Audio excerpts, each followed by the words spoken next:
MA final समाजशास्त्र की class में आप सभी का स्वागत है। बच्चों, पिछले क्लास में हमने theories of development and under development के ऊपर विभिन्न सिद्धांतों को देखा था और अंडर डेवलपमेंट के अंतर्गत हमने आधुनिकीकरण के सिद्धांत का अध्ययन किया था। आज इसी क्रम में हम केंद्र परिधि का सिद्धांत अर्थात सेंटर पेरिफेरी को देखेंगे। उसके ऊपर हम अध्ययन करेंगे। विकास मुख्य रूप से दो प्रकार का होता है, संतुलित एवं असंतुलित विकास।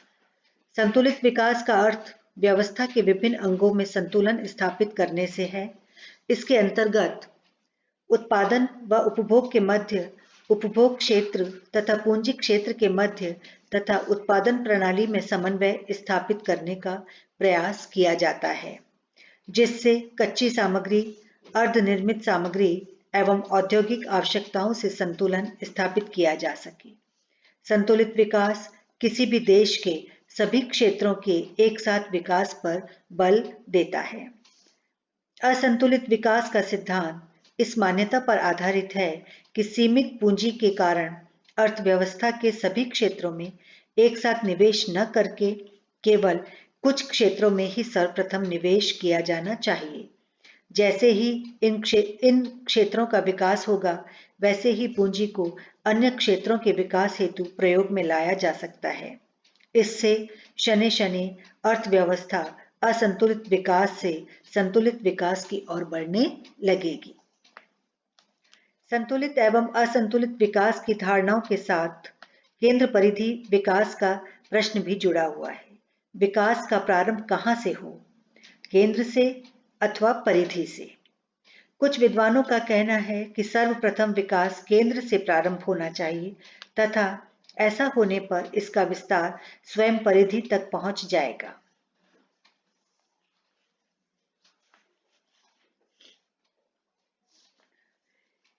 जब कभी किसी नगर अथवा औद्योगिक केंद्र का विकास होता है, तो परिधि पर स्थित गांव भी उस विकास से अछूते नहीं रहते हैं। उन गांवों के लोगों को नगर या औद्योगिक केंद्र में रोजगार के अवसर उपलब्ध होने लगते हैं, जिससे उनके आर्थिक स्थिति में भी सुधार होने लगता है। इसी तर्क को अर्थव्यवस्था पर लागू किया जाता है। यदि केंद्र की अर्थव्यवस्था मजबूत होगी तो राज्यों की अर्थव्यवस्था पर भी इसका प्रभाव पड़ेगा तथा वे भी मजबूती की ओर आगे बढ़ेंगे। केंद्र से परिधि की ओर विकास में विश्वास रखने वाले विद्वान संतुलित विकास को नकारते हैं तथा इस बात पर बल देते हैं कि भौगोलिक दशाएं कभी भी सभी क्षेत्रों का एक समान विकास नहीं होने देती। दूसरी ओर कुछ विद्वान ऐसे भी हैं जिनका कहना है कि विकास का प्रारंभ परिधि से होना चाहिए। इस प्रकार के विद्वान क्षेत्रीय नियोजन पर बल देते हैं तथा क्षेत्रीय विकास द्वारा केंद्र के विकास का तर्क प्रस्तुत करते हैं। इन विद्वानों का कहना है कि केंद्र से परिधि की ओर विकास जटिल नहीं है, अपितु इसके लिए समय भी अधिक लगता है। इसके विपरीत परिधि का विकास होने पर केंद्र का विकास शीघ्र हो जाता है। क्षेत्रीय नियोजन द्वारा दूर दराज के क्षेत्रों का भी विकास संभव है तथा जैसे जैसे इनका विकास होगा, वैसे वैसे केंद्र भी स्वतः विकसित होता जाएगा। यद्यपि केंद्र से परिधि एवं परिधि से केंद्र की ओर विकास के समर्थकों के अपने अपने तर्क हैं, तथापि इनमें से किसी भी एक को दूसरे से उपयोगी मानना कठिन है। वस्तुतः यह प्रश्न किसी भी देश की भौगोलिक परिस्थिति से जुड़ा हुआ है। अनुकूल भौगोलिक परिस्थितियों वाले क्षेत्रों का विकास जल्दी से होता है, जबकि प्रतिकूल भौगोलिक परिस्थितियों वाले क्षेत्रों का विकास अपेक्षाकृत कम गति से होता है। मैदानी क्षेत्रों का विकास पहाड़ी क्षेत्रों की तुलना में शीघ्र होता है। ये देखा था हमने केंद्र परिधि का सिद्धांत। अब हम देखेंगे नेक्स्ट विश्व व्यवस्था का सिद्धांत अर्थात वर्ल्ड सिस्टम। विकास का नव मार्क्सवादी सिद्धांत विश्व व्यवस्था के विश्लेषण पर आधारित है, जो उत्पादन के तरीकों के इर्द गिर्द बना हुआ है। यह सिद्धांत आर्थिक और भौतिक जगत, विशेष रूप से पूंजीवाद के विश्लेषण के परिणाम स्वरूप विकसित हुआ है।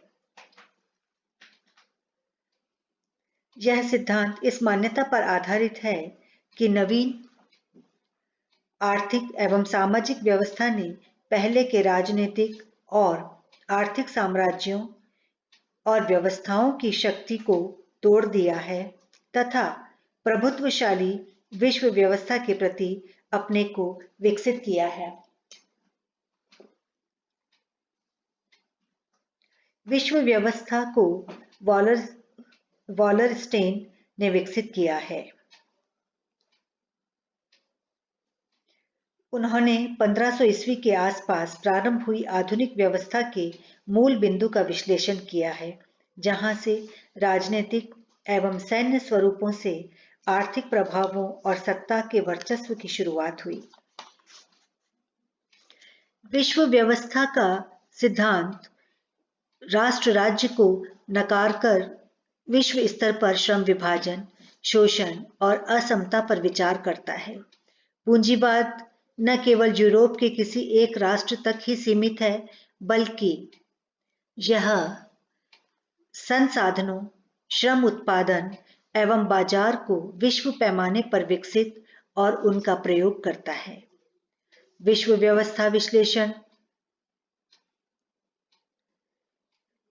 में 3 प्रकार के क्षेत्रों का समावेश है।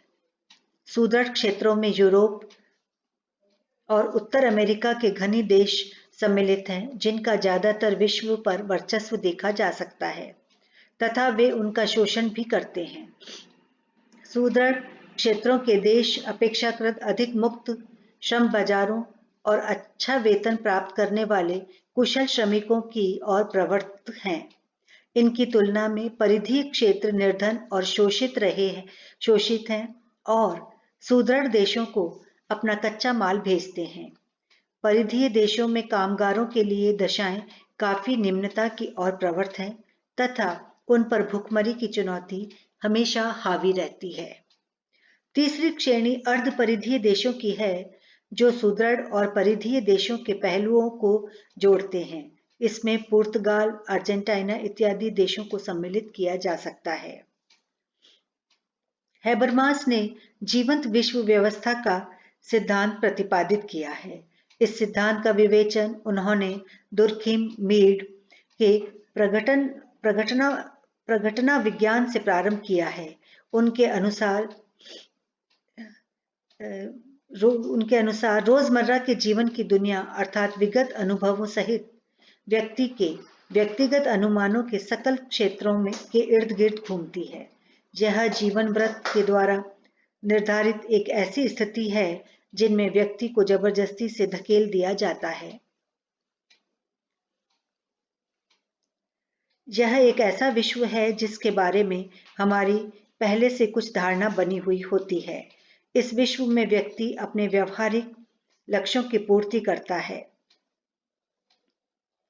हैबरमास के अनुसार संप्रेषण जीवंत विश्व के सभी कार्यकलापों का सर्वाधिक महत्वपूर्ण पक्ष है, क्योंकि इसके द्वारा ही व्यक्ति अपने कथनों की वैधता के लिए स्वीकृति प्राप्त करते हैं।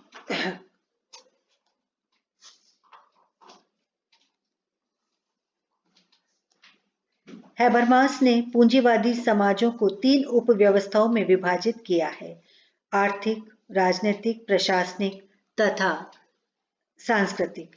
इसी सांस्कृतिक उपव्यवस्था को बाद में उन्होंने जीवंत विश्व व्यवस्था का नाम दिया है। इन तीनों उपव्यवस्थाओं में निम्नलिखित वैधता के संकट दिखलाई पड़ते हैं। पहला, आर्थिक संकट। जब आर्थिक उपव्यवस्थाएं व्यक्तियों की आवश्यकताओं के अनुसार उत्पादन नहीं कर पाती, तब आर्थिक संकट उत्पन्न होता है। दूसरा है विवेकीकरण संकट। यह संकट राजनीतिक, प्रशासनिक उपव्यवस्था द्वारा उपकरण संबंधी पर्याप्त निर्णय न ले पाने के कारण उत्पन्न होती है। तीसरा है अभिप्रेरण संकट। जब नए कार्यों को करने के लिए सांस्कृतिक प्रतीक उत्पन्न नहीं होते जिनके द्वारा लोगों में प्रतिबद्धता उत्पन्न की जा सके, तब यह संकट उत्पन्न होता है। चौथा है वैद्यकरण संकट। पर्याप्त अभिप्रेरण के अभाव में यह संकट उत्पन्न होता है।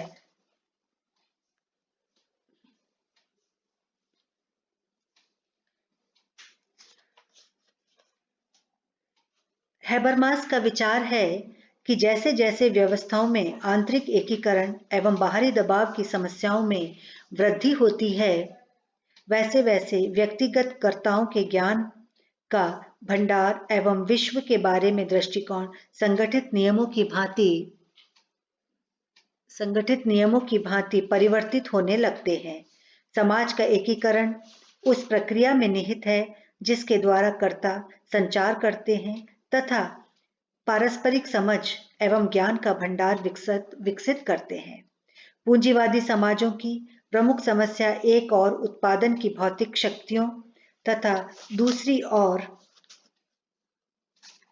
संचयी अंतरक्रिया के परिणाम स्वरूप विकसित ज्ञान के सांस्कृतिक भंडारों से संबंधित है, जो समाज आदर्शात्मक एवं सांस्कृतिक स्तर पर एकीकरण के बिना आर्थिक एवं राजनीतिक क्षेत्रों में भौतिक दृष्टि से विभेदीकृत होंगे, उनमें संतुलन बनाए रखने की समस्या अधिक होगी तथा संकट भी अधिक होगा। इन्हीं संकटों में समाधान भी निहित है।